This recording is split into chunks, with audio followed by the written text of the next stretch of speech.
the lowest and 10 is the highest for the pointing system. We have here the percent system, okay? 60% is the beauty, okay? 40% is the intelligence or the brain. A total of 100%. Yan po yung ating criteria for the top 5 finalists for the one common question. Ayan. And of course,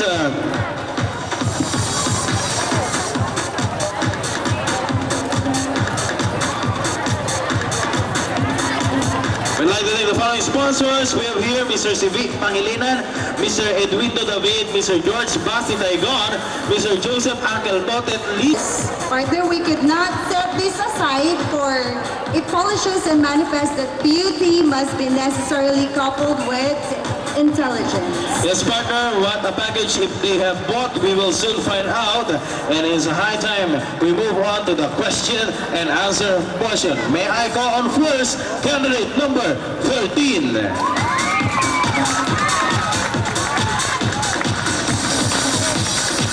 Ayan, nasa balon ang one common question. Okay. Nandun. Dahan-dahan. Ayan, tantaranan, ayaw niya magpakuha pa. Okay, yung pong mga ibang kasama niyang candidates is I think nasa isang lugar sila na hindi tayo naririnig, partner, no? Yes. Okay. Yes, nasa isolation room sila. So, we will repeat the question twice, English and Tagalog. Okay? So, how do you feel right now? Good. Good? Wala ba halong kaba? Meron. Meron? Okay, so, pampalis ng kaba para sa ating mga hurado bago ka sumagot dun sa ibibigay kong tanong sa'yo. Ano ang nais mong sabihin sa ating mga hurado? Good evening po. Whatever happens tonight po, I will accept it wholeheartedly and with wala pong sama na loob or anything. Okay, so eto na ang iyong katanungan. As a teenager, assuming that your best friend got pregnant with her boyfriend, would you advise her to get married at once or will you advise her to wait till they are both ready for marriage? Bilang isang teenager, kung sakali ang best friend mo ay nabuntis ng boyfriend niya, papayuhan mo ba sila na magpakasal na kaagad o maghihintay muna sila ng tamang panahon hanggang silang dalawa ay handa ng magpakasal? Your answer now. For me po, maghihintay muna po, I will advise them po na maghintay muna po until they are responsible enough po para po maitaguyod po yung kung man po meron na nabuo po nila. That's all. Thank you. Thank you very much. That is candidate number 13. 13, yes. That's candidate partner. Candidate number 4.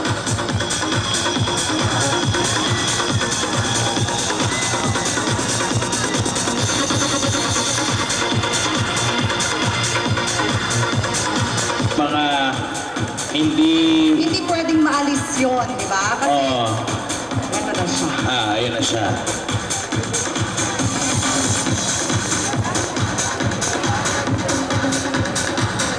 Yes. Good evening, candidate number 4. Good evening. Good evening. How do you feel right now? A little bit nervous.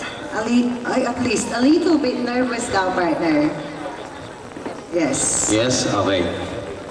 So, may nais ka bang sabihin sa ating mga hurado? Hello po. Good evening. Ready ka na ba sa iyong katanungan? Ready na po. Okay. Here's your question. As a teenager, assuming that your boyfriend got pregnant with her boyfriend, would you advise her to get married at once or will you advise her to wait till they are both ready for marriage?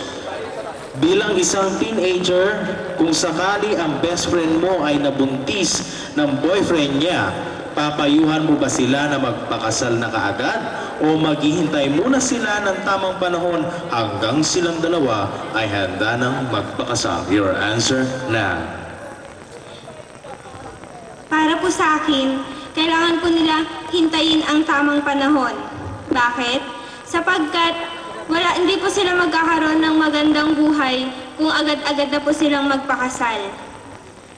And I will be a good example to my best friend, like studying hard, because she should prioritize first her study to have successful life.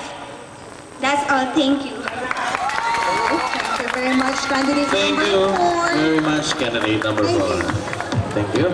All right, Next candidate, next partner. candidate is candidate number 16. Number, no, kung saan ang mga bata na sumasali sa Miss Teen ay hindi naman pinababayaan ng, of course, ng mga organizers, ganun din yung Oo naman. ating nasa taas na, of course, laging nakatingin sa atin para sa mga ganitong project.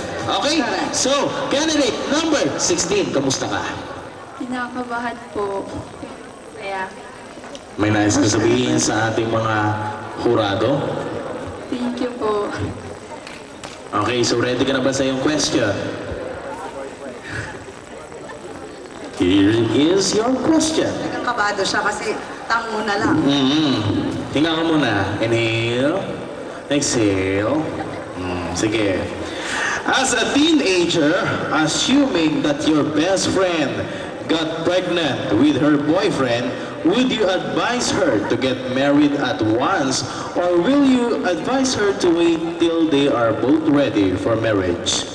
Bilang isang teenager, kung sakaling ang best friend mo ay nabuntis ng boyfriend niya, papayuhan mo ba sila na magpakasal na kaagad o maghintay muna sila ng tamang panahon hanggang silang dalawa ay handa ng magpakasal? Your answer now. Siguro po, sasabihin ko na, papayuhan ko na lang po sila na hintayin na lang po yung tamang age para magpakasal sila kasi po kailangan po nilang malaman kung ano po yung pinapasok nilang responsableng pagpapamilya po. Tsaka po kung talagang mahal naman po siya ng lalaki, kaya po niyang hintayin yung babae. Yun lamang po at salamat. Thank you very much.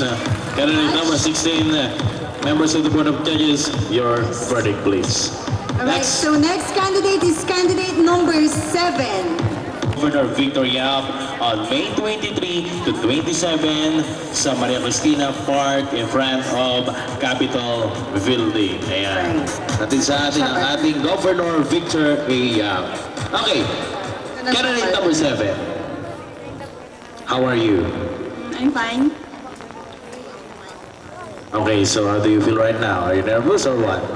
I'm not nervous at all. Okay, so anong gusto mong sabihin sa ating mga hurado? Magandang gabi po sa inyong lahat. Maraming salamat po at napili niyo ako sa top 5. Okay, so here is your question. As a teenager, assuming that your best friend got pregnant with her boyfriend, would you advise her to get married at once or will you advise her to wait till they are both ready for marriage? Bilang isang teenager, kung sakaling ang best friend mo ay nabuntis ng boyfriend niya, papayuhan mo ba sila na magpakasal na kaagad o maghihintay muna sila ng tamang panahon hanggang silang dalawa ay handa ng magpakasal? Your answer now.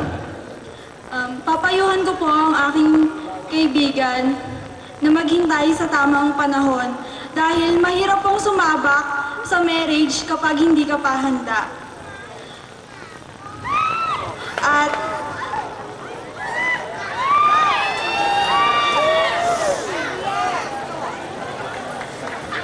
papayuhan ko din po siyang sundin niya ang kanyang mga magulang. Dahil ang kanyang mga magulang ang lahat ng nakakaalam ng kanyang tamang gawin. Yun lamang po at maraming salamat. Thank you, candidate number 7. Alright, so last but not the least, may we have candidate number 12.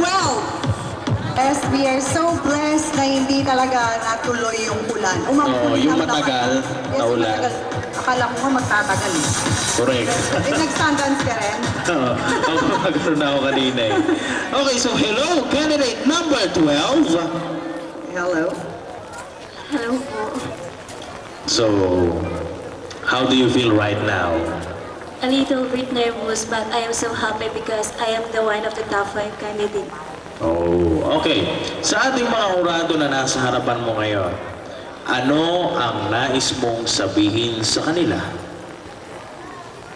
Ano po, good evening sa inyo una at saka maraming salamat. Binigyan niyo ako ng pagkakataon. At yun, thank you po. Okay, so ito na ang iyong katanungan.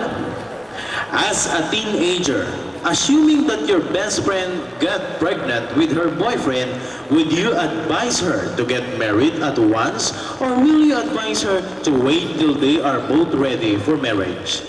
Bilang isang teenager, kung sakaling ang best friend mo ay nabuntis ng boyfriend niya, papayuhan mo ba sila na magpakasal na kaagad o maghintay muna sila ng tamang panahon hanggang silang dalawa ay handa nang magpakasal? Your answer now. Siguro po, para sa akin, papayuhan ko sila na una, sasabihin ko sa kanila, ipaalam nila sa kanilang parents. Para sa ganun, ang parents nila ang magdesisyon sa kanilang kinabukasan. Yun lamang po, maraming salamat. Thank you so much, candidate number 12. Alright, so there you have it, ladies and gentlemen. You've heard the 5 young ladies' answers. And I believe you already have your idea of who among them will bear it to the most coveted title, Miss